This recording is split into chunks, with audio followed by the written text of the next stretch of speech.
चलिए तो बढ़ते हैं आगे। अभी तक जो हमने बात की है वो असर्टिव सेंटेंस की बात की है। इसके अलावा हम टाइप्स ऑफ सेंटेंस पढ़ रहे हैं और वो भी जनरल बेसिस पर। और जनरल बेसिस पर हमारे सेंटेंस जो होते हैं वो 6 प्रकार के होते हैं, जिसमें हमने एक को हमने कर लिया है, यानी असर्टिव सेंटेंस को।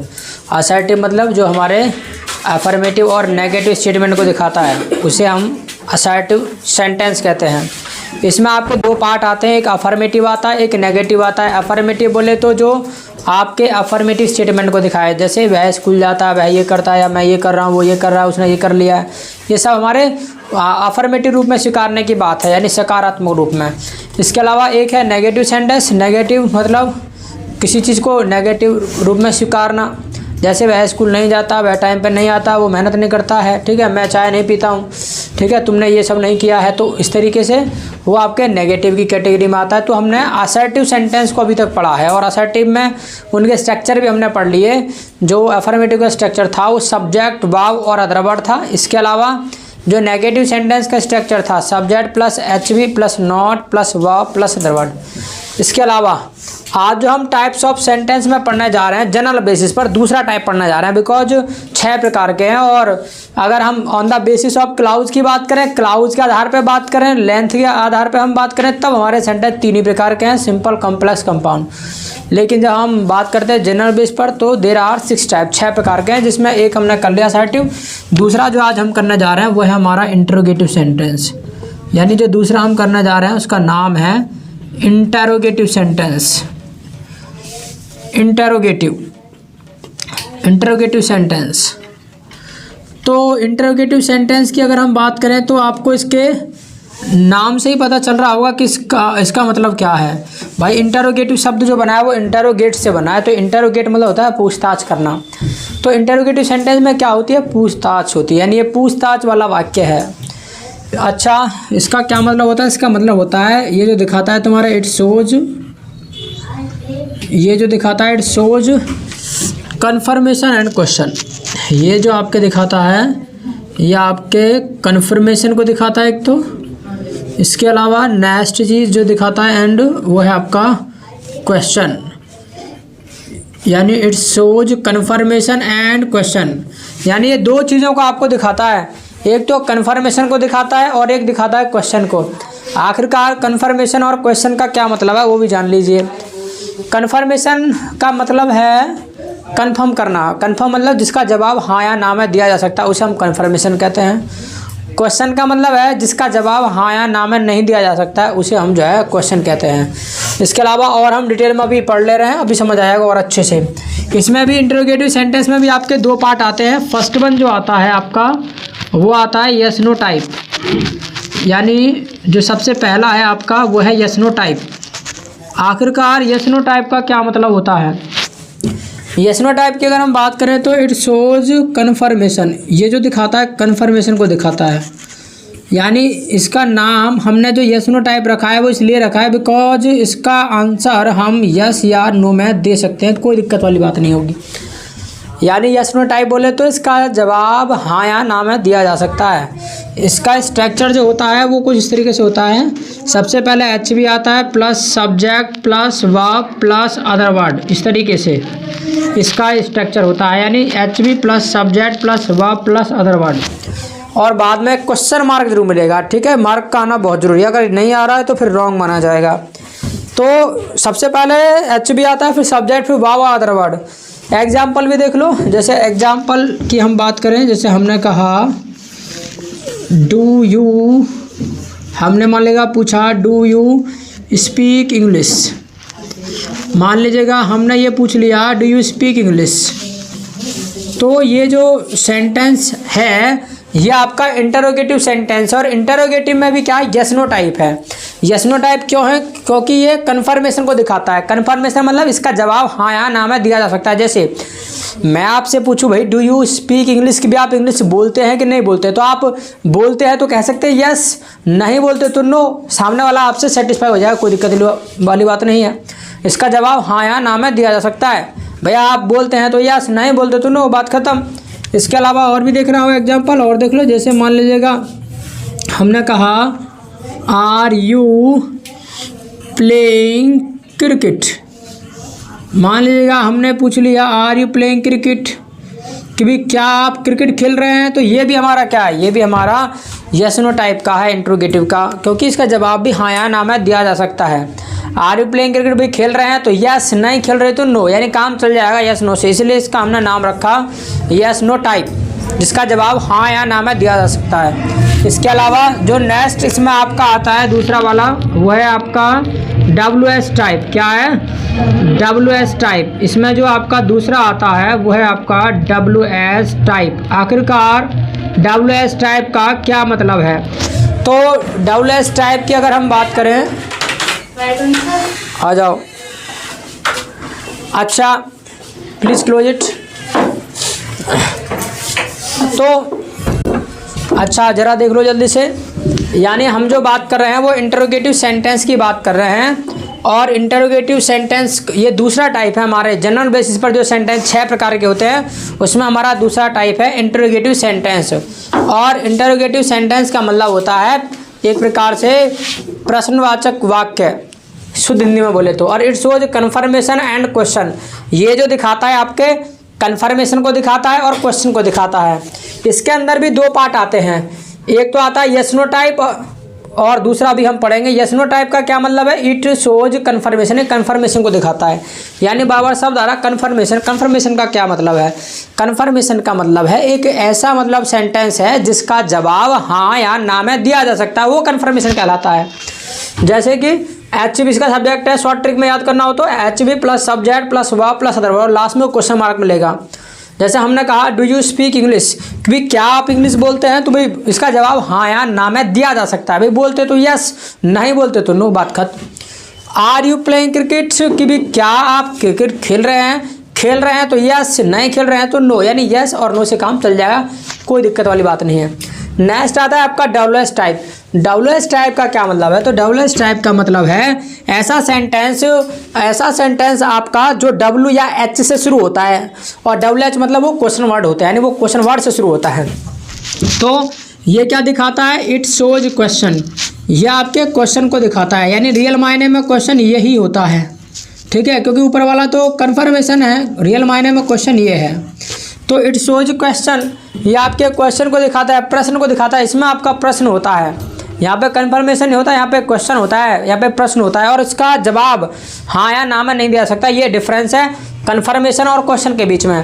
कन्फर्मेशन का जवाब तो हाँ या ना में हम दे सकते हैं, लेकिन क्वेश्चन का जवाब हाँ या ना में हम नहीं दे सकते हैं। इसके अलावा इसका जो स्ट्रक्चर होता है वो होता है आपका, सबसे पहले आता है question word plus HB plus subject plus verb plus other word, ये आपका स्ट्रक्चर होता है इसका, यानी question word plus HB plus subject plus verb plus other word. ठीक, याद रखिएगा 2 स्ट्रक्चर हमने लास्ट क्लास में बात की थी, यानी SIT में जब हमने पढ़ा था subject plus verb plus other word, दूसरा था subject plus HB plus not plus verb plus other word, अब तीसरा ये है तुम्हारा HB plus subject plus verb plus other word, चौथा है आपका question word plus HB plus subject plus verb plus other word. ये चारों स्ट्रक्चर आपको अच्छे से याद होने चाहिए। वाई बिकॉज क्योंकि पूरे टाइम एंड टेंस में हम इन्हीं स्ट्रक्चर का सबसे ज़्यादा प्रयोग करेंगे 90%। ये मान के चलेगा 4 स्ट्रक्चर को आपको अच्छे से समझ आ गए तो आप 90% टाइम एंड टेंस को आसानी से कवर कर लेंगे। 4 स्ट्रक्चर का सबसे ज़्यादा प्रयोग होगा, आप देख लेना, ठीक है। और इसके अलावा एक्टिव पैसिव में भी यही सब होता है, तो इसलिए इसको 4 स्ट्रक्चर को आपको अच्छे से समझना है। अच्छा, इनके आप जरा देखो एग्जाम्पल भी देख लो। जैसे मान लीजिएगा मैंने कहा कि भाई why do you learn English, मान लीजिएगा मैंने ये क्वेश्चन किया why do you learn English, तो ध्यान रखिएगा ये एक क्या है, ये एक क्वेश्चन है। वाई बिकॉज इसका जवाब हाँ या ना में नहीं दे सकते आप। मान लीजिएगा कोई आपको पूछ लिया why do you learn English, कि भाई आप इंग्लिश क्यों सीखते हैं, तो आप क्या कह पाएंगे? भाई yes yes yes, no no no, समझ ही नहीं पाएगा वो सामने वाला। तो you have to explain it, आपको इसको क्या है एक्सप्लेन करना पड़ेगा, आपको बताना पड़ेगा भाई आप इंग्लिश सीखते क्यों हैं। भाई मान लेगा ये चाहते हैं कि भाई हमारे एग्जाम में अच्छे मार्क्स आए या हमको अच्छी जॉब मिल जाए इसलिए हम सीख रहे हैं, तो XYZ you have to explain, आपको एक्सप्लेन करना पड़ेगा, बताना पड़ेगा। यहाँ पर यस या नो से काम नहीं चलने वाला है, ठीक है निशु। इसके अलावा नेक्स्ट और एग्जांपल देख लो। मान लीजिएगा हमने पूछा question where do you live, हमने कहा वेयर डू यू लिव, तो ये क्या है, एक क्वेश्चन है, इसका जवाब भी हाँ या ना में नहीं दिया जा सकता। मान लेगा कोई पूछ लिया वेयर डू यू लिव कि भी आप कहाँ रहते हैं, तो आप कह पाएंगे yes yes, no no no, यानी हम यस में रहते हैं या नो में रहते हैं, नहीं कह पाओगे। यू हैव टू टेल, आपको बताना पड़ेगा, आप जगह का नाम बताना पड़ेगा, आप कहाँ रहते हैं, तो यू हैव टू एक्सप्लेन, आपको एक्सप्लेन करना पड़ेगा। यहाँ पर आप यस या नो से काम नहीं चला सकते, इसलिए इसको हम WS टाइप कहते हैं और ये हमारे क्वेश्चन को शो करता है। और जो यस नो टाइप है वो कन्फर्मेशन को शो करता है, जिसका जवाब हाँ या ना में हम दे सकते हैं कि डू यू स्पीक इंग्लिश, कि भी क्या आप इंग्लिश बोलते हैं, भाई बोलते हैं तो यस, नहीं बोलते तो नो, काम चल जाएगा, हमको ज़्यादा आगे बोलने की जरूरत नहीं है, कन्फर्मेशन से हमारा काम चल रहा है। समझ में आई यहाँ तक बात? अगर यहाँ तक बात समझ में आ गई है तो अच्छी बात है, डाउट है तो पूछ लो, नहीं तो इसको लिख लो, उसके बाद आगे बढ़ेंगे।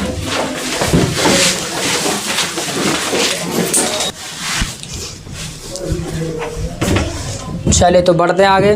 तो आपने जाना कि इंटरोगेटिव सेंटेंस हम किसे कहते हैं, इसमें दो टाइप आते हैं, यस नो टाइप और WS टाइप, ये भी अब आपने जान लिया।